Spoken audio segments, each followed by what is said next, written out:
Okay, let's get going. So today we're going to continue with sorting. Hope you guys had a good weekend, had a good Halloween, etc., etc.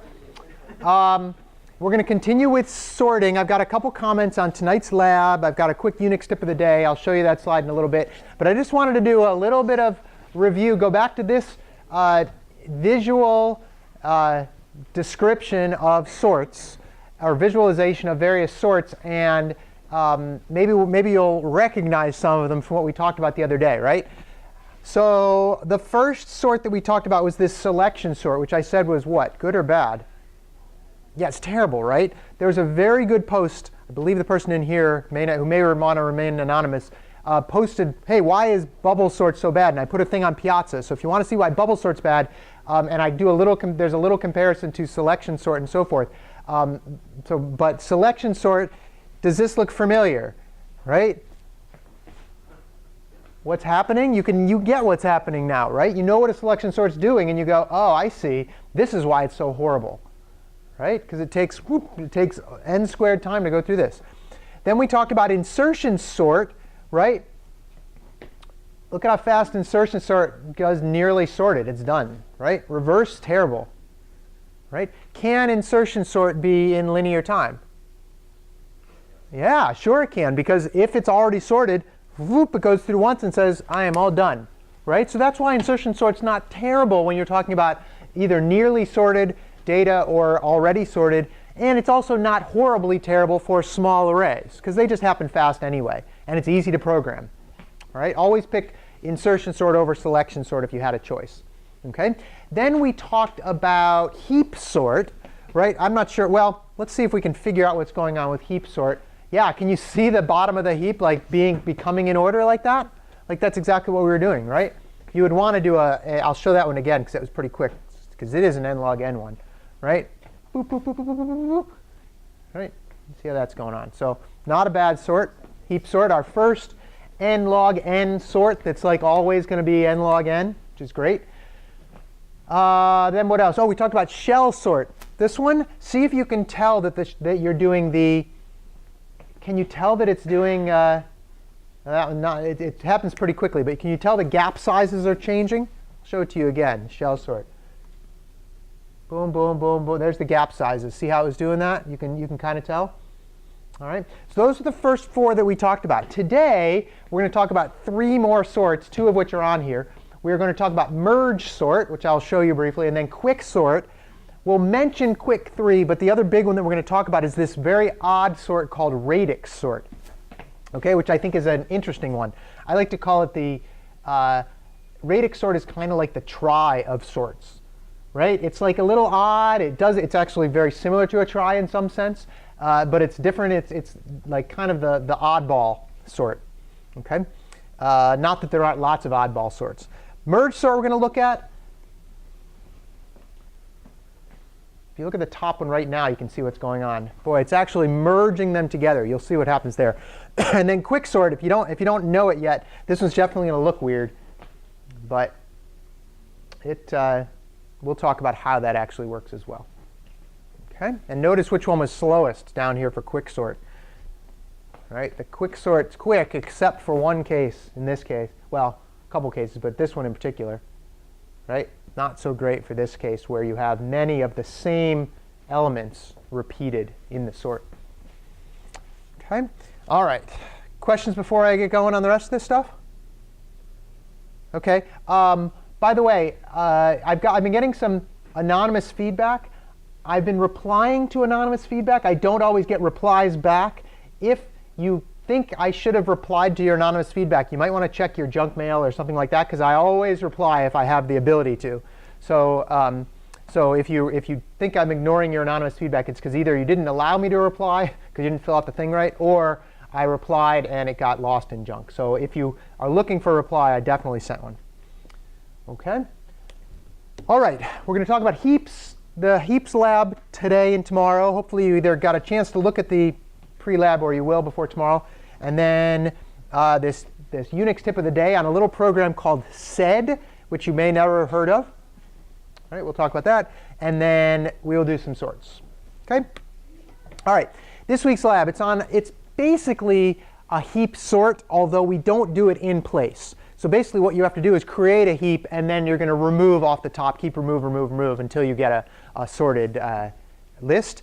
And you're going to have to write 3 functions for this. You're going to have to write the build heap, which, remember, build heap is when you have an array of a non-heap, and then you turn it into a heap by doing this, basically a bunch of down heaps correctly. And then we're going to do, you have to do remove min. And where is the minimum always in a min tree? Or a min heap, I should say. At the where? At the root, right? That's so you always know where to remove from. So that's easy. And then you're going to have to do down heap. Down heap is a little bit tricky. Okay, down heap is tricky for the following reason. Let's see if I can get some good chalk here. Let's try the big giant green chalk. Down heap is a little tricky because, think of it this way. OK, if we're going to down heap, let's say this was, I don't know, 12, 7, 2, 19, and 15. OK, this is not a heap right now because 12 is bigger than min heap, because 12 is bigger than its children. So if we're down heaping 12, what's our procedure to down heap something?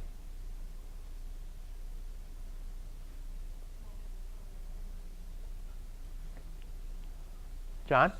Swap with the smallest child. Yeah, OK, swap with its smallest child.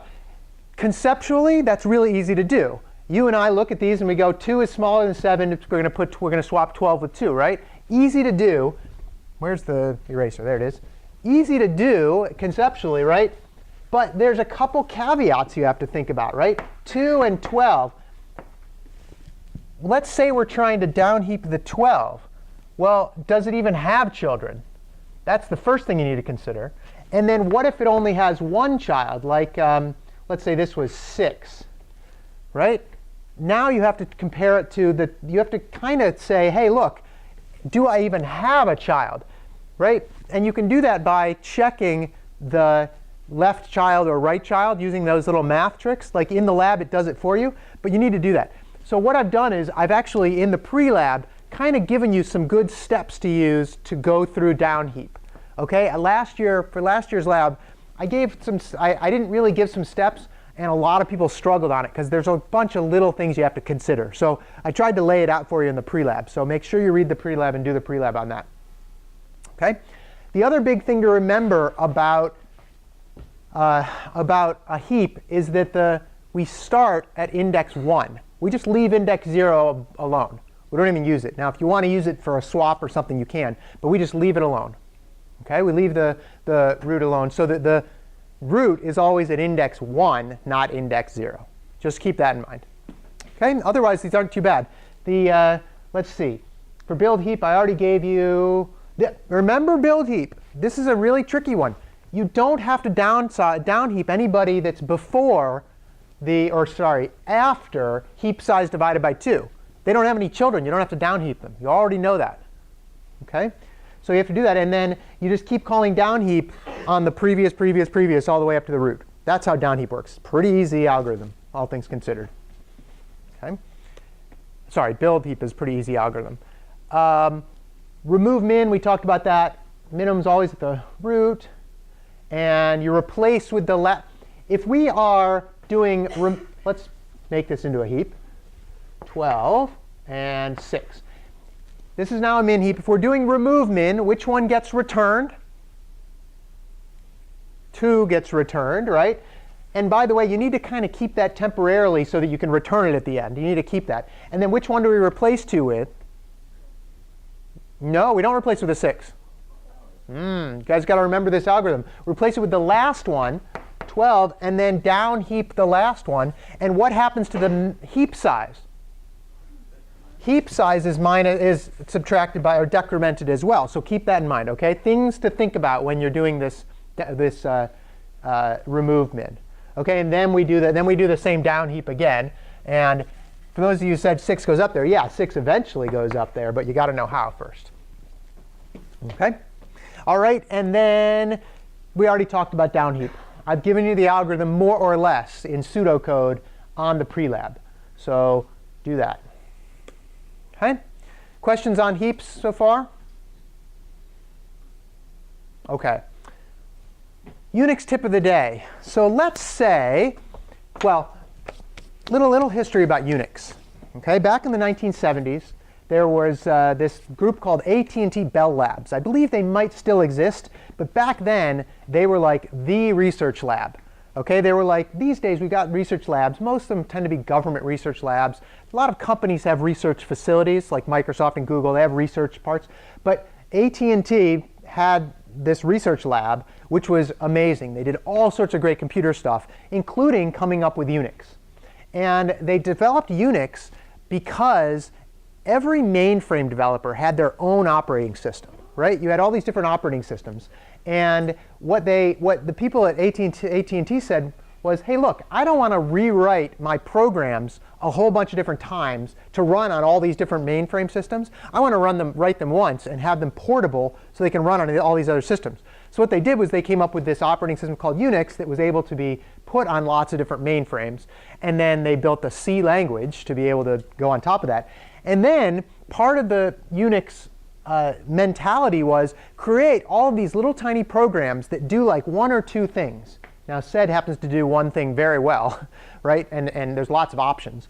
But do these programs that do one or two little things, and then have your text go through each program using these piping things back and forth. OK, so that's how this actually came about. Sed is one of those little programs. Here's what sed does. OK, it's called a stream editor. And that means it handles streams of data. So you pipe streams of data in, and you can manipulate that data. OK? One of the things it's very good at is actually doing a search and replace on data. You guys all know the nursery rhyme, or not the nursery rhyme, the Dr. Seuss book, Green Eggs and Ham, right? Well, I have Green Eggs and Ham here. Green Eggs and Ham, txt, right? And let's say instead of, let's see where it is, instead of green eggs, you don't like blue eggs. All right, and so you want to do, I do not like, do you like blue eggs and ham? And you want to change all the references of green to blue. OK? Well, you can use the sed command to do it. What you can do is you can do sed, and then you do s, which I believe stands for substitution. If anybody knows differently, let me know. I think it's substitution. You do s, and then you do what's called a delimiter. In this case, I've made it a slash. Turns out that slash can be anything. It can be a slash, it can be a dash, it can be a letter, it can be a number, whatever you want. It can be anything. Normally, it's a slash. All right? And if you say green, and then another slash, and then blue, and then another slash and G saying I'm done with my input. I don't know what G stands for either. Case and sensitivity. Greedy, I think. What's case and sensitivity? Oh, greedy. I think it does more than if it gets more than one. You're right. If it gets more than once on the same line, it'll redo, like make the changes. Maybe there's another ending that's Yeah, you can look up this on the man page. And then you pipe in green eggs and ham. Sorry, I'll make this a little smaller. There we go. Right, .txt. What it will do is it will, if I could pipe everything back out. I'll talk about this pipe in a sec because your homework has to do this. And then you can pipe it into some other file, blue eggs and ham or something, right? It would do that. But just to show you on the screen, I won't do that. It will do this. And what it will do is it will change everything that did say blue to now say, or it did say green to now say blue. OK? Sorry, it's hard to see. But so that's how that works. It's a stream editor. OK? The actual words that you replace, you can actually have lots and lots of wildcards for this, right? Which the reason you can do that is because this stream editor uses what we call regular expressions. I will not go into the details of that, but we'll do that later. That's like it could be a class in itself, regular expressions. But it uses what's called regular expressions, which are ways of determining whether or not you've got your data that you're looking for. If you get into theory of computation class in a couple classes from now, you will talk all about regular expressions and how they work and why they work and so on. So we'll do that. So if you go, there's a web page that talks about everything you would ever want to know about sed. And it's a tiny program, but it does a whole bunch of stuff. right? You could spend a long time learning sed. There's whole books written on it, actually. But it talks, yeah, it will, there are lots of different ways to use this. So just wanted to show you this. Yeah, Max? G is global. So yeah, it's more or less greedy, but it's, yeah, global in terms of the whole file. You'll make the changes. Yeah, you're right. G is global. OK, so that's all. I just wanted to give you a little brief intro to a program. There are lots of these Unix programs you can find, right? Sed happens to be one of them. OK? All right. While I'm thinking about it, so this whole idea of piping files into your program, this is what we're going to do for homework, this current homework. It talks about it in the actual instructions for the homework. But what you're going to want to do is, if you're using Eclipse, somebody posted on Piazza, what happens if I'm using Eclipse? How do I test my program? I actually put something on there. Let's see. Comp 15. Here it is. I put something on there that talks about, that rewrites the read list function to actually take a file name. So you can see you can put a file name in there, and then it will read the file in instead of doing this piping in. You can use this, and you can copy this straight in to your code if you want to. Just remember to remove it before you provide. Actually, provide would fail anyway if you tried, but everything would fail when you tried to provide anyway. But make sure you remove this. But this makes it a little easier to test. You don't have to actually pipe things in. You can actually use a file name to do it. OK? All right. No, well, you just put the full path, and it'll work fine. Yep. And if it's in the same directory, you don't even need the full path. Yep, that'll work. OK? So if you have specific questions about that, go to office hours or email, or put something on Piazza, which is probably the best way to do it. OK? Any questions on all that? A lot of stuff right off the bat. OK, if there are no other questions, let's go into some more sorting. OK? The first sort that I said we'd talk about is this sort called merge sort. OK? Basically taking two lists that are already sorted and making one sorted list out of them. OK? So for instance, if you had a list that was 3, 5, and 11, and 1, 8, and 10, notice they are both already sorted. And you're going to merge those two lists into one list. Here's what I want you to do. Think about this for about 2 minutes. It doesn't take that long, so it's not that hard. Think about how you would go about, let me write this, yeah, how you would go about doing this. If you had a list like this that was 3, 5, and 11, and another one that was 1, 8, and 10, right?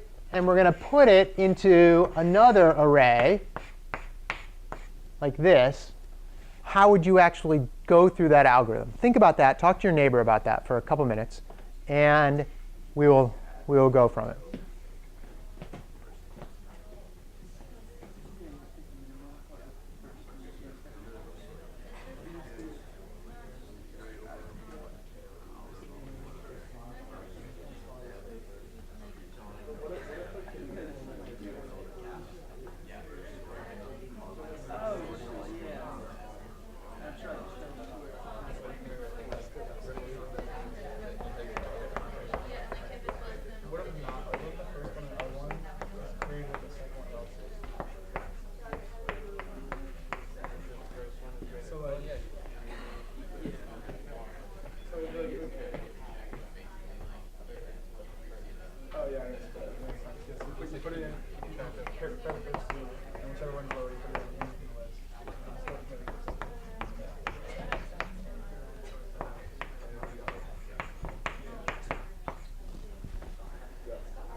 So what do you guys think? Who thinks they know what a good way to do this might be? Go, Hogan.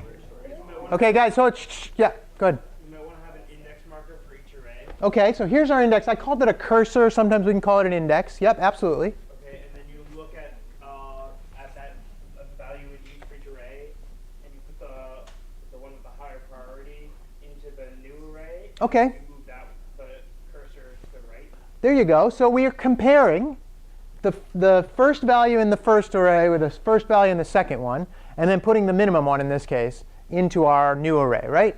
and then just shifting the cursor of the ones that changed. Good. So the first one that's going to do 1 versus 3, obviously 1 is going to go down here. And then this cursor is going to change to point to here. And this one's going to point to here, basically, for the next place, right? And then what's next? 3 versus 8, right? So 3 goes in here. And this one changes to here. OK, and then 5 versus 8. 5 goes in here. Whoop. OK, and then 8 versus 11. So 8 goes in there. And then 10 versus 11. 10 goes in here. And then what?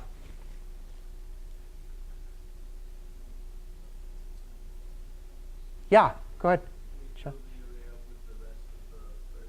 Yeah, so Freddie's right. You just say, look, if one array is done, that means that the rest of the other array has to be greater, so it just goes whoop in. So you can copy the rest of it in, right? In this case, it's just 11. But absolutely. Jade? What is the order of the end of the second? Like, what if, like, 11, and then there's, like, 9 there? Yeah. Would this be sorted? These two lists have to start out sorted. Oh. Yep. OK, so yeah, so it can't be. Yeah, good question. But that's the issue.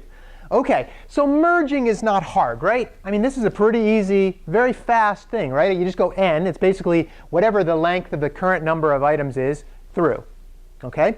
This is the first algorithm where you absolutely see that this is an n log n algorithm, right?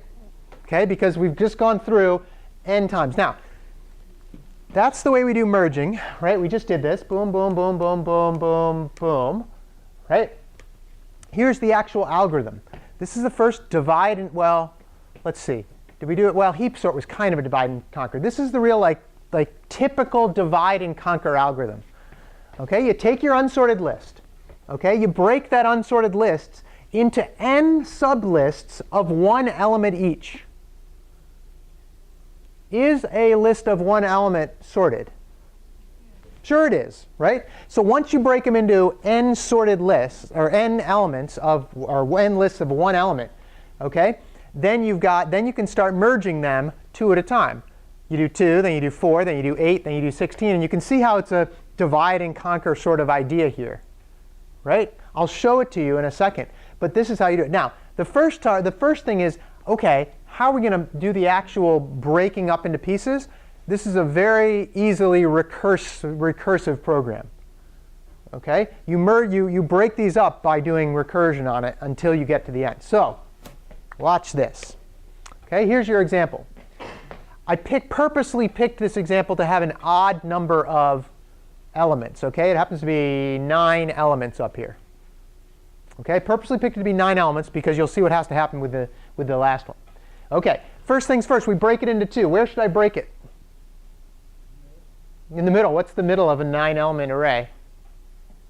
4, yeah. Might as well break it into 4. Might as well just divide by 2, integer math. Might as well do that.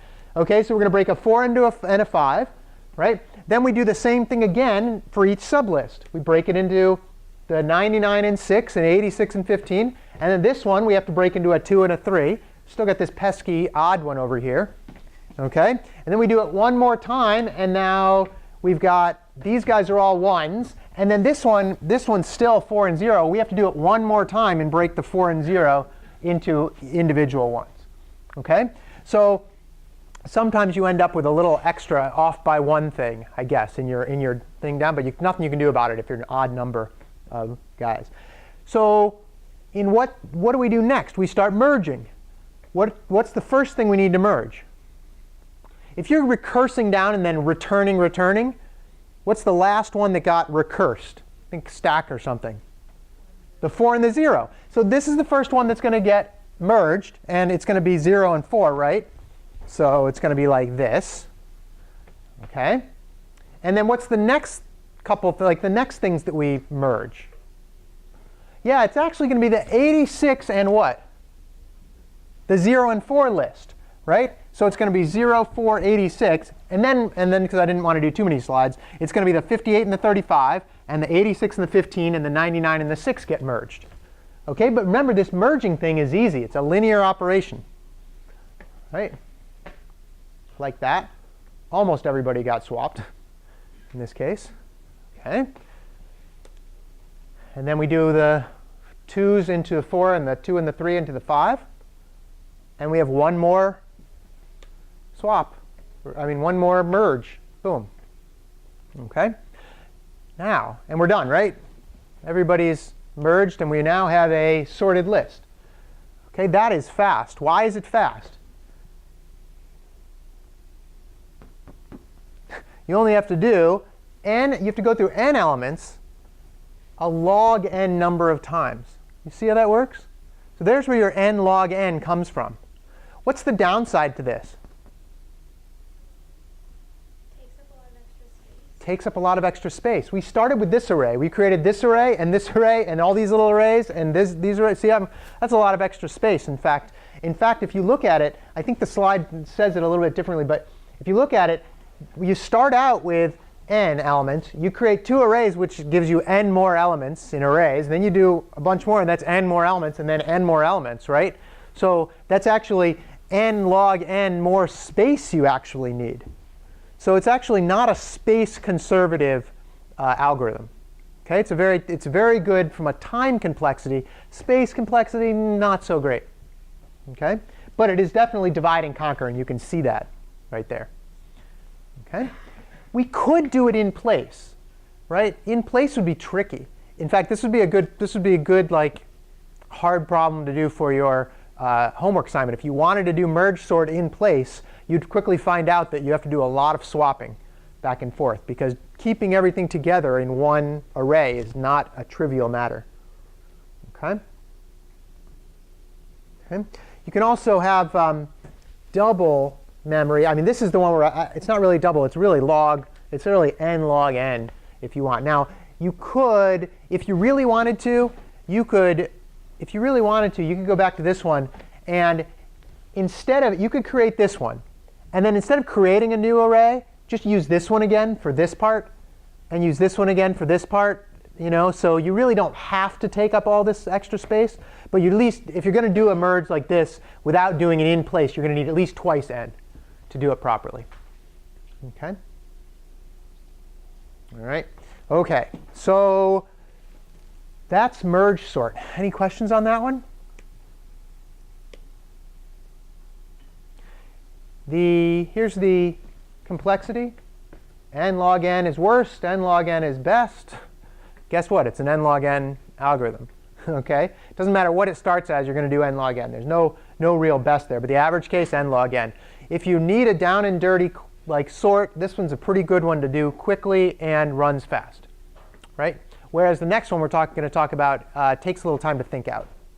If you needed to write one, if you needed to write one and you had enough memory, right, and you didn't need to worry about it, this one you could knock out pretty quickly, and it's not a bad sort. OK, pretty fast. All right, questions on merge sort? No? OK, let's move on. The next one we're going to talk about. OK, this is one where I'm going to give you guys a break like last time. I talked to a couple people, and they said, hey, that break idea, like 2 minutes was a good idea. We're going to get through this one, then you get your break. So try to make it through this one. It's my little, like, my bribery. So this sort is called Quicksort. Now, there's a reason it's called Quicksort, right? It's a pretty darn good sorting algorithm. OK? It actually has it has n log n average complexity. Best case is also n log n. Worst case, though, take a look at this. Worst case complexity, n squared. And we already talked about the fact that we never want n squared if we can help it, right? That is the one downside to this algorithm. If you do it improperly, especially if you feed your data in improperly and you haven't built your algorithm quite right, you can get n squared behavior more often than you'd like. OK? So we'll talk about how to mitigate that and how to make it so that we don't get that kind of complexity. But this, if you do it right, n squared, the n squared behavior happens rarely. OK? It happens fairly rarely. So you can do it right. But it's a very interesting algorithm, all things considered. It is another divide and conquer. So it's another one. We're going to get log n behavior, or n log n behavior out of it. OK? And here's the basic idea. This is like the cool idea about this. Divide the list into 2 lists and make it so that on one side of the list you have the low elements, and on the other side of the list you have the high elements. And that's the basic idea of Quicksort. Low elements on one side, high elements on the other. Okay? And then you just recursively sort those sublists. So then you take the smaller list, make the low elements on one side, high elements on the other, sublist, low elements on one side, and until you get to a list of how big? Either 1 or 2 is not quite going to do it. It's got to be 1 or 0. Right? If it's a list of 0, obviously it's sorted. If it's a list of 1, it's sorted. List of 2, you might still have to sort. Okay?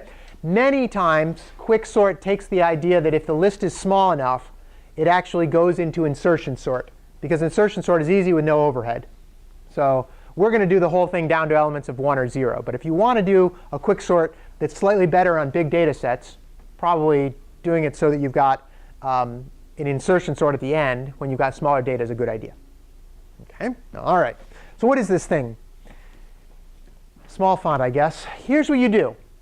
You pick an element called the pivot. Okay? The pivot is the one you're going to base what's bigger, what's smaller on. Okay? Ideally, what would our pivot be? The middle of the whole, like whatever number fits in the middle, right? You can't do that, though. Like, there's no real way to say, what's the middle number of all my numbers? Right? Like, there's no real way to do that. So you can't get quite that perfect in this case. But what you do is, let's say you have a pivot. You pick the pivot. And then you reorder the list so that all the elements with the values lesser on one side are before the pivot. And all elements are greater than the pivot are on the other side of the pivot. Okay? And after that, your pivot is in the right place. Okay? And that's called a partition. You're partitioning the list into those two separate items. Pivot, and then everybody to the left and the right of pivot.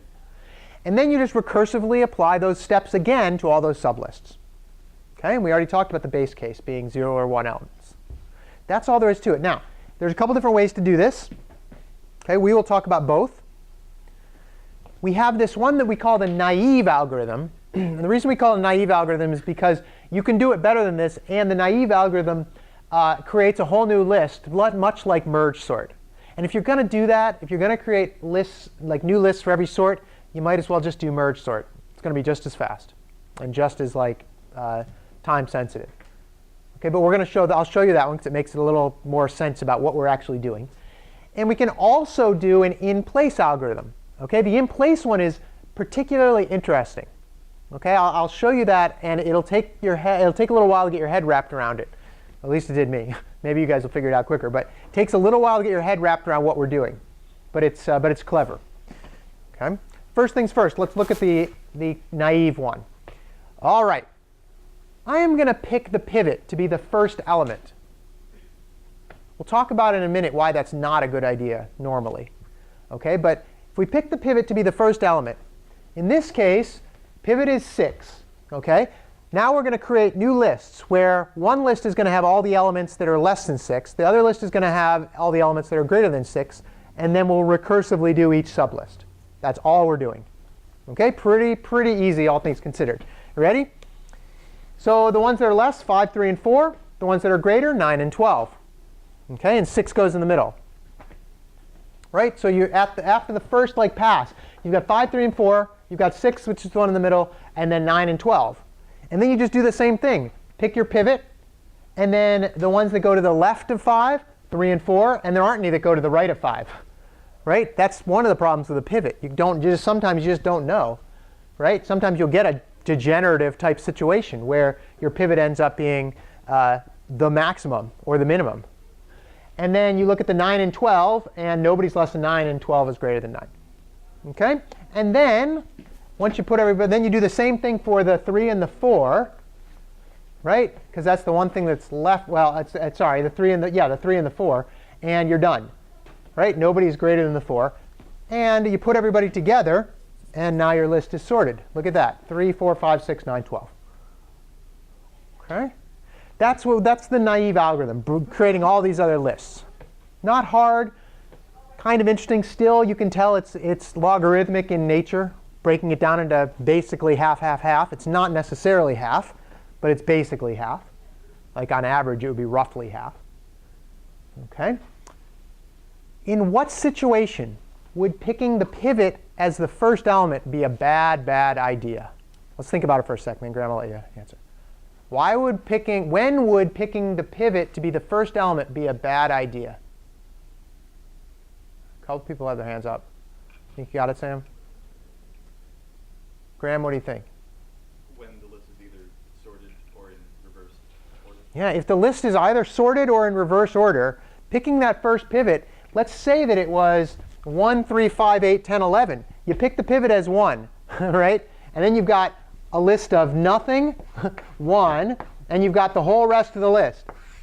3, 5, 8, 10, and 11. 5, 8, 10, and 11. And then you pick the first one, and you've got a list of nothing and 5, 8, 10, and 11, right? So and then you do the same thing. That leads to n-squared behavior, because you're degenerating into this idea of never splitting the list in 2. You're splitting the list by 1s. Boop, boop, boop, boop, boop. That's n-squared behavior. That's where Quicksort falls down. OK, so we don't want to pick the first pivot. What pivot should we pick? Probably don't want to pick the last one either.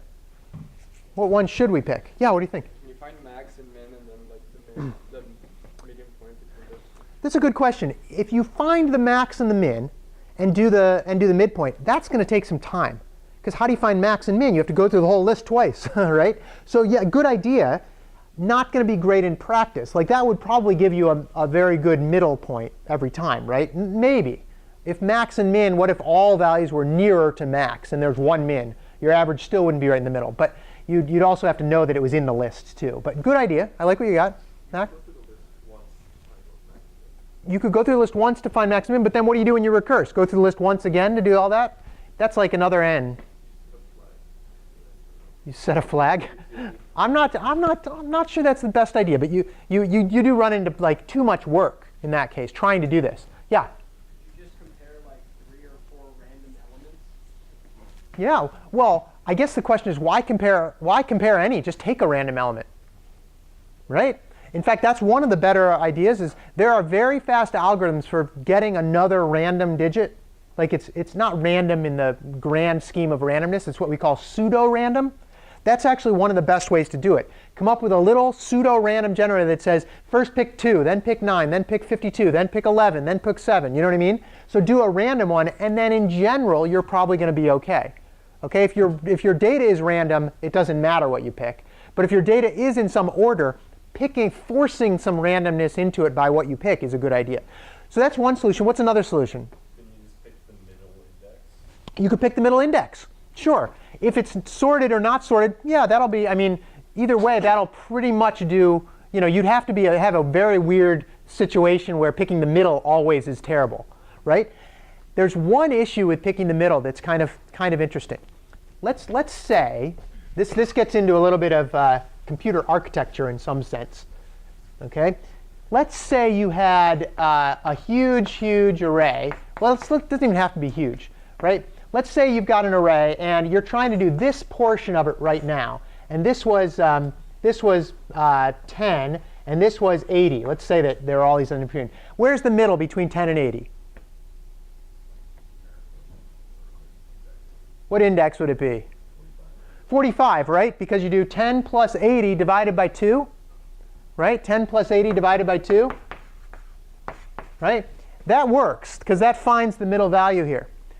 Except in one case. And here's the interesting thing about it. Okay? Let me extend this a little bit.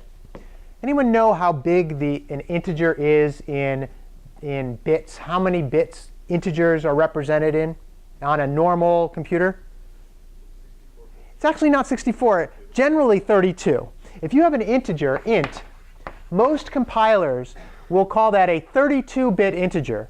And what that means is you get 2 to the 32 bits of information. And anyone know how big 2 to the 32 is? It's pretty big. Roughly, it's pretty big. 2 to the 32 is about 4 billion. OK? If you're allowing for negative numbers, which you can, right? If you're allowing for negative numbers, you actually get from negative 2 billion up to about 2 billion, roughly. OK? What happens if you add 1.9 billion to 1.9 billion? Yeah, you can't. If you try to add two numbers together that are bigger than 2 billion, your compiler says, well, the runtime says, I'm sorry, you've overflowed. In fact, in C++, it's even worse. It just goes to the negatives and then just kind of keeps running. But now you've got negative numbers when you think you've got positive numbers. It's bad news. OK? So instead of doing the min plus the max divided by 2 in terms of the index, is there a better way to do this? Yeah? Can you think of it? Min divided by 2 plus max divided by 2. That would work. That's 2 divisions. Probably don't want to do 2 divisions. Doing another addition or subtraction would probably be a little better. Yeah? Yeah, division by 2 is not hard. You're right. You're right. So that's not a bad way to do it, right? There's another way to do it, though. You can actually do the min plus the max minus the min divided by 2. Does that work? That also works, doesn't it? Right? And when you do that, you also get the same. You only have to do 1 division. So you're right, it doesn't really matter that much. But this is a better way to pick the minimum value, as it turns out. Or sorry, the middle value. Because then you never have to worry about this will never be bigger than the maximum integer you're allowed. OK?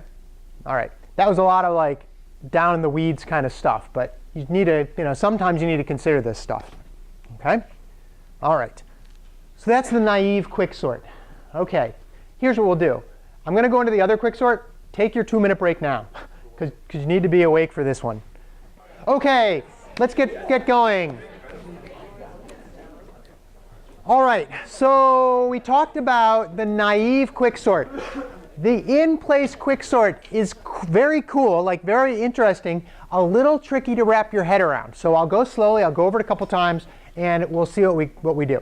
I'm going to pick the pivot to be the first one for now, even though we know it's not best. When I coded this up for like the solution for this week's homework, I actually picked a random one. Or no, I picked the middle, like we were talking about. I picked the middle one. And the easiest thing to do, if you pick the middle one, is to swap it with the beginning and then run this algorithm. It takes one more swap to do that. But figuring out how to like skip over the pivot is a pain in the butt, right? So just my suggestion, if you can figure it out, and you can, it's not impossible. But my suggestion is, if you want to do this algorithm and you're going to pick a value in the middle, pick the one in the middle, swap it with the pivot, and then run the algorithm. So that's just my suggestion. Pick the pivot of 6, OK, in this case. All right.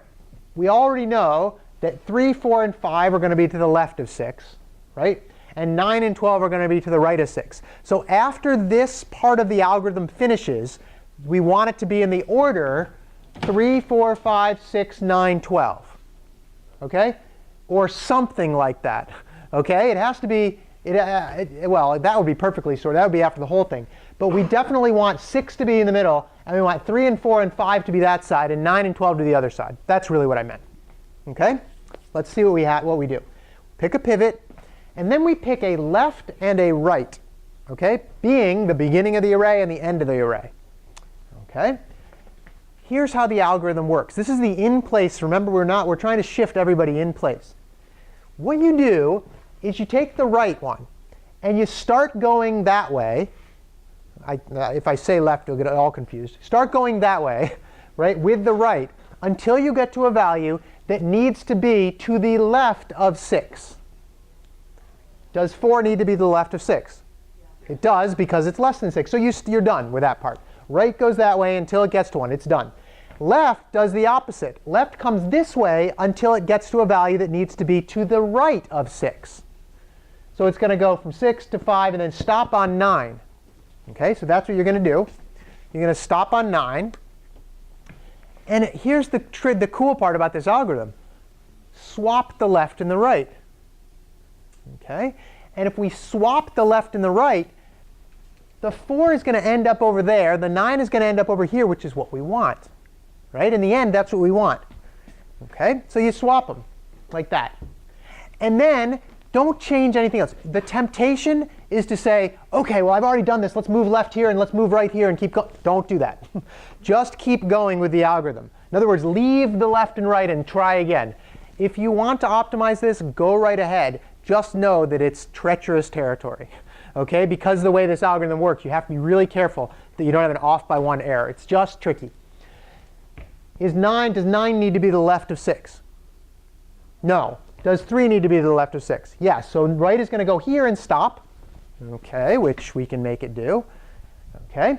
And then 4. Does 4 need to be to the right of 6? Nope. Does 12? Okay, so the left is going to go over there, stop on 12, right? And you're going to swap them because you've stopped. Okay, swap. Whoop, did it swap yet? Nope. There we go. Okay, don't play tricks. Don't say I'm done. Keep going with the algorithm. Does 12 need to be to the left of 6? No. Does 3 need to be to the left of 6? Okay, yes. Actually, I should have said this first. If they cross, you stop. So if you ever get to the point where right equals left, it doesn't matter if this needs to be the other side. You stop. It will, based on the way the algorithm works, but you stop. Okay? When you stop, left and right are the same now. You swap this one with the pivot. Okay? That's the other tricky part about this. So now 3 and 6 are going to swap, and let's see if we have reached our goal. Have we now reached our goal that the pivot is here, everybody to the left of the pivot is less, everybody to the right of the pivot is greater? Whew. Okay. Do you want to see that again? Yeah, let's look at that again. Okay? All right. We pick a pivot. Okay, you pick the pivot, and then you pick a left and a right. And you pick a left and a right, and you start this little algorithm going where the right one goes towards the left until it reaches a value that needs to be less to the left of the pivot. Does 4 need to be to the left of the pivot? It does. So then we start with the left one coming the other direction. Does 6 need to be to the left of the pivot? Sorry, does 6 need to be to the right of the pivot? It is the pivot. It does not. So then you go to the next one and you say, fine, does 5 need to be to the right of the pivot? No. You go to the next one. Does the 9 need to be to the right of the pivot? Yes. They are now in a position where you swap them. Continue the algorithm. Don't change the left and right. You'll have a temptation to do it. It will go down a path you don't want to go down. Right? And then, so now 9, go to the left until it reaches something that needs to be to the left. The 3 needs to be to the left of the pivot. The 4 needs to come the other direction. The left needs to come the other direction until it hits something that needs to be to the right of the pivot. Swap them. Continue your algorithm. John? So why can't you just move the left and the right over after you swap it? Because you just swapped them, right? So you stop. Let me show you one example where I'll get to the next thing where you'll see why there's a problem with that. Yeah, I know, trust me, I thought the same thing. When I was building this the first time, I was like, oh, and then it falls apart on you. And then you have to go dig into it and find out why. I'll show you why in a sec. Keep the algorithm going. Have they crossed yet? No. Does 12 need to be to the left of 6? No. Move it to the left. Now they've crossed. Swap that point with the pivot. You're done with this portion. OK, now the next thing that's going to happen is you're going to now do a quick sort on this part and a quick sort on this part. If you want it to be slightly easier but take a few more steps, do it on a quick sort from here all the way through this one. I know you don't need to. 6 happens to be in the right place right now. Again, just a hint for the wise, it gets a little bit tricky. You have to think about a couple other things if you leave 6 where it is and not deal with it. It would be a little faster, but it's fast enough already. So if you want to do this in pieces, get it working in the way I say, and then optimize it a little bit more. OK, let's look at recursively calling the quicksort. OK. If I do quicksort on this, now again, you didn't have to do the 6, but I'm leaving it there now because it's slightly easier in the big scheme. You ready for this? You would put the pivot here and then immediately move it here. Kind of what you were going to do, right? Yeah. Kind of? OK. Watch what happens if you try to do that. The right, does 6 need to go to the left of 3? Does 4 need to go to the left of 3? No. Does 5 need to go to the left of 3? No, if you had put left on 5, guess what? They would cross and you would swap 5 and 3. You're done. Because now you would have 5, 3, 4, 6 should the 5 be to the left of 3? No. So you've got a problem there. So you could think about it. You can do it. I'm just warning you that you have to be really careful. If you leave the left where it is, as the right goes back, back, back, it eventually gets to be the same. And you just swap this one with itself, and you're good to go. And now is this in the right order? 3 is less than 5, 4, and 6. Nobody in this array is less than 3, and that makes sense. Right? So that's how this one works. Now, the 3 happened to be a degenerate case. We didn't do much here. Right? We didn't get that great log behavior because we didn't split this in 2. We split it by only 1. But most of the time, that's not going to happen. With big lists, it's rarely going to happen. OK? Quicksort this other one. Right? And oh, by the way, we swapped that one. Yeah, so we ended up with this 3 and the 1. I guess I don't really go into the other details about this. If you wanted to do this one, pick the pivot. This one would go left. And it would have to go to the left. You'd immediately swap them. And then you'd move over. And then you'd swap the pivot with itself. It is a few more steps, but it works. Like, that's my only caveat, is it works if you follow this method. OK? And then you just keep repeating through this process. Right? You quicksort. The other problem with moving the things, the other problem with doing like skipping the ones you've already done is you end up doing a quicksort of like 0 and like -1 or something, and that's a little weird. But trust me, if you go back and look at these slides, if you do it this way, it will work. Might be a little slower. It'll work. If you want to optimize, once it's working, go for it. That's my suggestion. OK? And you keep going on this. All right. Anybody have any questions on quicksort at this point? We haven't talked about asymptotic complexity too much yet, but any questions on this? Go look at the slides if you're confused about this. OK? We already talked about this. Choosing the pivot is important, right? If you have a sorted list, choosing the left pivot, not a good idea, right? N-squared behavior. Random works great. Middle is fine. I told you how to do this one. Left plus right minus left divided by 2.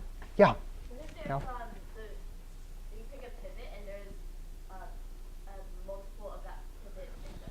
That's a good question. If there's a multiple of that pivot in there, you put it on either side. You choose, and you put it on either side. But guess what? Multiples of pivots are really bad for quicksort. Remember I showed you this right at the beginning? That's a very good point. I showed you this right at the beginning here, where I said this one runs really slowly. Right? So I did the wrong one. This one runs really slow. This one runs really slowly. This one runs really slowly because many are the same, and you're not getting any benefit from swapping ones that are the same size. You don't get any division benefit from it, right? Which is the problem. So what we do is we come up with this thing called a quick 3 algorithm, which I'm not going to talk to you about, but you can certainly implement it for your homework if you want to. Quick 3 says, fine, instead of 2 partitions, I'm going to make 3 partitions. One is going to be any duplicates. OK, so it's going to say, here's the less ones, here's the greater ones, here's the duplicates. Let's keep those as a group, and it actually makes it faster. It's a little more tricky algorithm-wise, but it runs faster. Let's see if I can get, I guess I can't get, here. If you look at the last 2 over here, right? Boom, it's done really fast. This one's still cranking along, right? So quick 3 works a lot better on this type of data. Yeah, and forget selection sort. I know. It's even slower than bubble sort in this case. OK, so yeah, very good question, Anna. Yeah. OK. All right, so that was quicksort. Yeah, as I said, repeated elements. This is exactly the question we just got. Repeated elements cause us to slow down, right? If the whole list was the same value, it doesn't matter what you pick. You're going to end up with n-squared behavior. Terrible. David? Yeah, so I have a question. I know in the past you mentioned that anything that can be implemented recursively can be implemented with stack, and that a lot of time that's beneficial. Yes. So I know that pretty much all the time that I've ever seen these algorithms implemented, it's always recursion. So why do people not use stack, just out of curiosity? Yeah, that's a good question. So it's easier to make a correct algorithm with recursion, it turns out, for most of these things. That's probably the biggest reason. The other reason is if you've got a stack-based solution that's not going to have many calls, which all of these don't have many calls because they are logarithmic. So you don't need to call that many. You could have 1,000 elements and you only call 10 levels deep in the array, right? If you have 1,000,000, you only call 20 levels deep. That's not too bad, right? So recursion actually works fine for these cases because you're not calling zillions of extra. You're not doing recursion so many times that you care too much about it. But is that the case? Part of it. That you only make a logarithmic number of calls because you actually have to get down to the level 1 of each element. So isn't it like you make many more calls than the actual n? Well, let's see. Do you actually make more calls than n? That are all recursing at the same time? I'm not sure. Maybe you do, but I'm not sure about that. Because Yeah. I think, like, let's say you have No. like a list with 2 elements. Mm-hmm. You would break it into each one element, and then you just go up from there and say if you had 4, you do 2, and then 1, 1. Well, that's right, but remember, when you've recursed through one side of the list, you're returned from that before you recurse to the next side of the list. So it's not like they're both happening. Not building up, right? They're not building up, yeah. Yeah, they're building up to a maximum of, I believe, logarithmic log n number of times. Number of actual calls, wouldn't that actually be 2n? You would do lots of calls, no doubt. You would do lots of calls. Is it better to do that? Yeah. Here's a good idea. Go look at the sort implementation for the standard template library. I mean, it's published for any compiler, right? Go look at that and see if they use recursion or not. They might have broken it down into a stack or some other non-recursive way. Yeah, good question, though. Very good question. OK, so as I said, there's this quick 3 thing is to break this into 3 groups. OK, quick 3. All right. Complexity, best case n log n, which is good. Worst case, n squared, terrible. Doesn't happen very often, especially if you build your pivot picking correctly. OK, average, n log n, in general, really fast, right? Even faster than merge sort or some of the other sorts. OK, space complexity, you are going to need extra for your, if you're doing the naive one, obviously. You do need log n extra just because of the fact that you have to use the stack or the recursive nature of this. You are going to need some either way. So it's not perfectly in place, but it's not too bad. OK, in place is pretty good, all things considered. OK, all right, that's Quicksort. That's the one you're going to need to focus on. We had this discussion in the earlier class today. If you go to a programming interview, many times, if they want to know about how, a lot of your data structure stuff, they will ask you about Quicksort. OK, so you should at least be able to describe it. They should say, if they say in the interview, OK, could you describe Quicksort to me? They're not going to make you program it. That would be very rare. Unless it was a 3-hour-long programming session to get Quicksort right, which you'd be able to do. It would not be fun, but you'd be able to do it.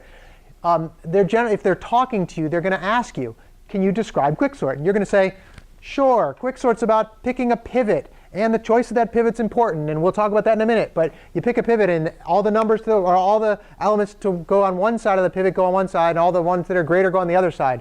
And then you recurse through. And the reason picking a pivot is bad is because it could degenerate into log or n squared behavior. Blah, blah, blah, right? So that's how you're going to answer programming interviews. You're going to go in and you're going to say, OK, I understand the algorithm. You're not going to necessarily have to program it in real time.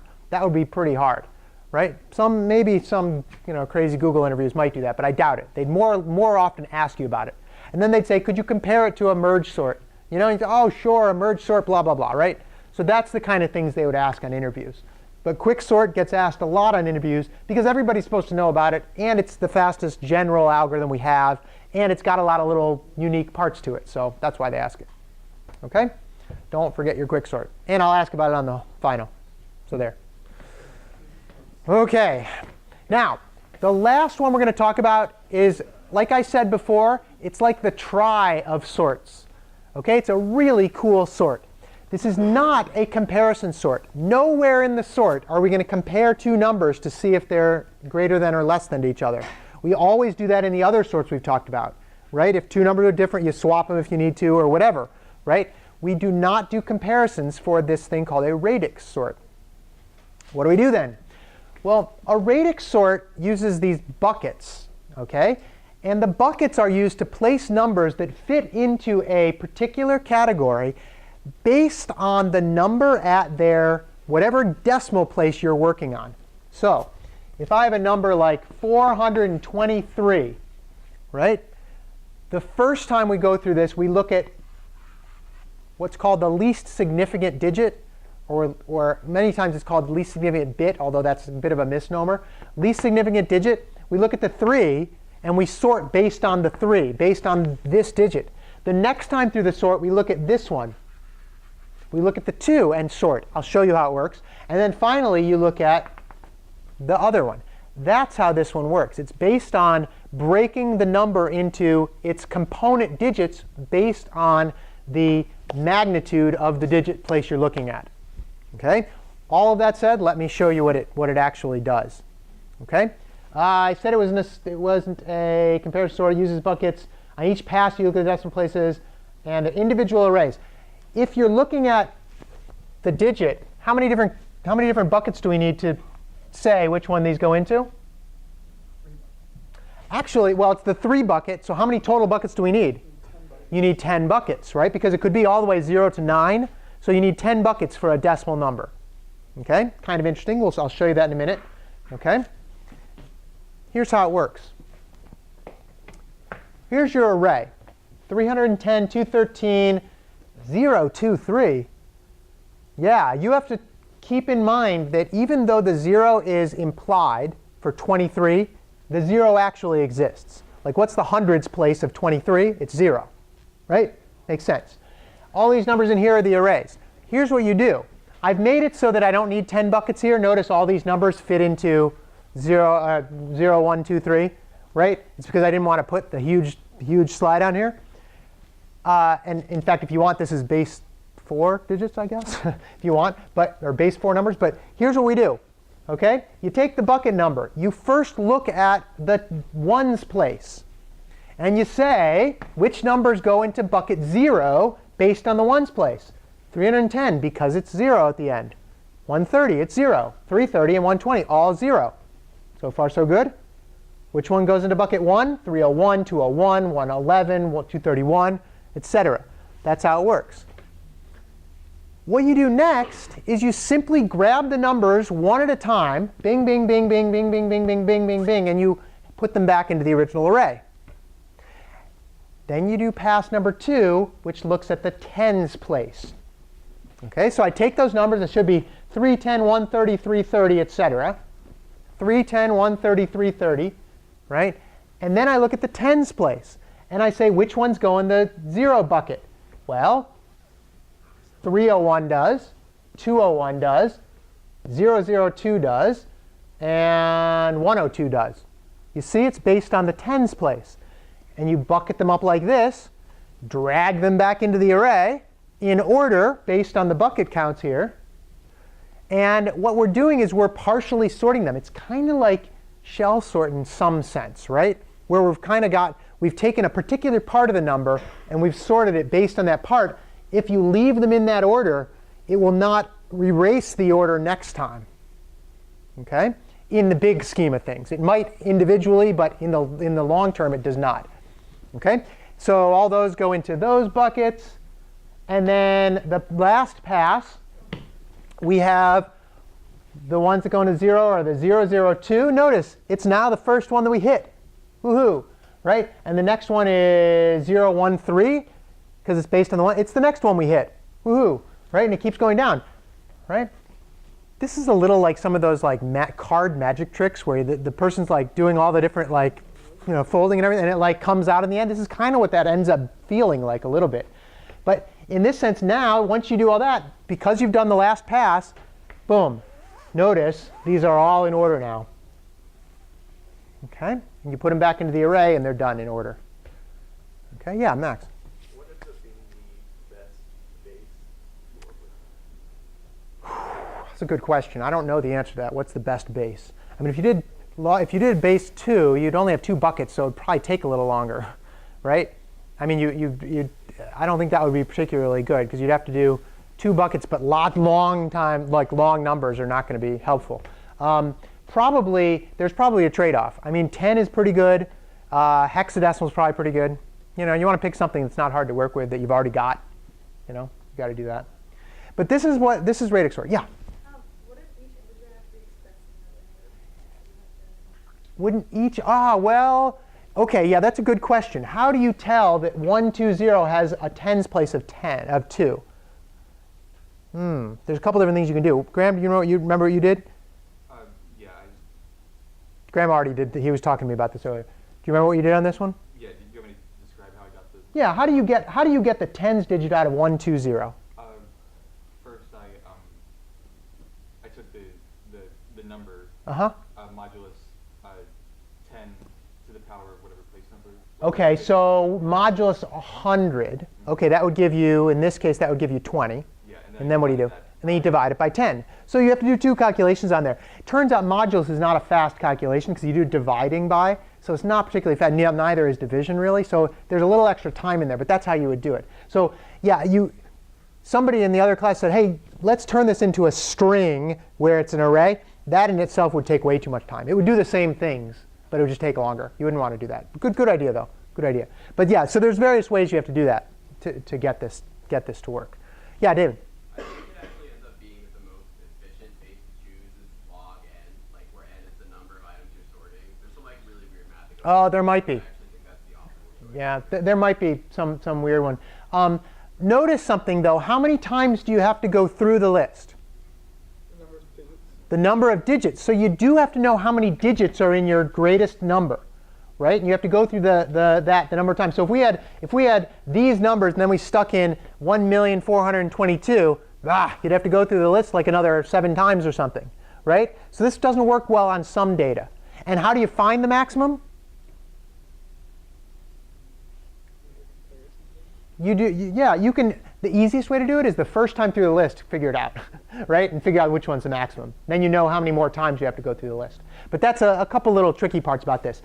What's the best way to hold these values? And I will give you a very big hint. You're putting them in 002, 013, 023, 032, and you are taking them out in this order. 002, 013, 023, 032. A queue. If you turn this into a queue instead of just an array, works pretty well. You can do it in an array, but I mean, you're basically building a queue function into the array. But that's the way you do that. OK? Kind of cool. All right, this is a really neat one. I had a buddy in graduate school who worked on GPUs, which have many, many processors that can do things in parallel. Turns out there's a really great Radix Sort parallel algorithm that he got it so that he could sort 1 billion 32-bit integers in 1 second. It's pretty fast, right? 1 billion integers in 1 second. Yeah, they wrote a paper about it, got it published, all that. OK, go to this website if you want to see it in action. Don't have time to show it to you right now, but go to that website. Time complexity, a little tricky, right? It's actually not n log n, but it's not a comparison sort. It's order the number of digits times the number of numbers, because you have to go through the whole thing, the number of digits times. You'd think this would be, why don't we always use this, right? Well, part of the reason is that we don't use it always is because you can't always sort things by radix. It just doesn't work out for the data you might have. And the second thing is there's a lot of overhead associated with this, right? Doing the modulus, doing the division, all those things, a lot of overhead. So you want to be careful with that. Okay? Space complexity, you do need all the buckets. So you need the number of digits plus the number of elements there. Okay? You do need all the buckets. And then finally, so we talked about doing the sort by least significant digit, right? Where you do the ones digit, then the tens digit, then the hundreds digit, etc. If you do it the other way around, you actually get a slightly different result.